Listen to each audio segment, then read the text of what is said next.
একবার মুসা আলাইহিস সালাম রাস্তা দিয়ে হেঁটে যাচ্ছিলেন। পথিমধ্যে দেখতে পেলেন একজন রাখাল রাস্তার পাশে বসে বসে এক পাক্ষিক আল্লাহর সাথে কথা বলছিল।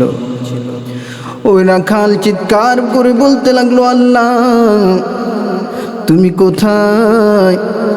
আমি যদি তোমাকে পেতাম তোমার চুলগুলা আঁচড়ে দিতাম।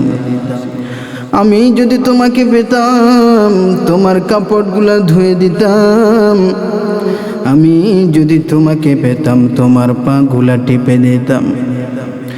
মুসা আলাইহিস সালাম এই কথাগুলো শোনার পরে ও রাখালকে ডাক দিল, হে রাখাল, তুমি কি মনে করেছো আল্লাহ রাব্বুল আলামিন আমাদের মানুষের মতোই তার এই জাগতিক প্রয়োজনগুলোর দরকার আছে?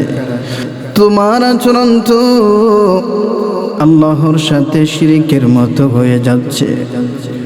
ওই রাখালটা থমকে গেল, ভয়ে কাঁপতে শুরু করলো।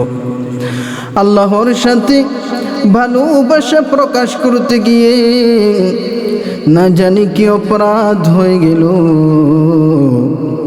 ওই রাখালটা থমকে গিয়ে কাঁদতে শুরু করলো। আল্লাহ রাব্বুল আলামিন মুসা আলাইহিস সালামের কাছে ওহী পাঠালেন, হে মুসা, তুমি আমার বান্দাকে কেন থামিয়ে দিলে? সে আমার সাথে কথা বলতে লাগলো। আমি আল্লাহ রাব্বুল আলামিন শব্দের দিকে চাই না, আমি আল্লাহ রাব্বুল আলামিন শব্দের দিকে চাই না, আমি রব চাই অন্তরের দিকে।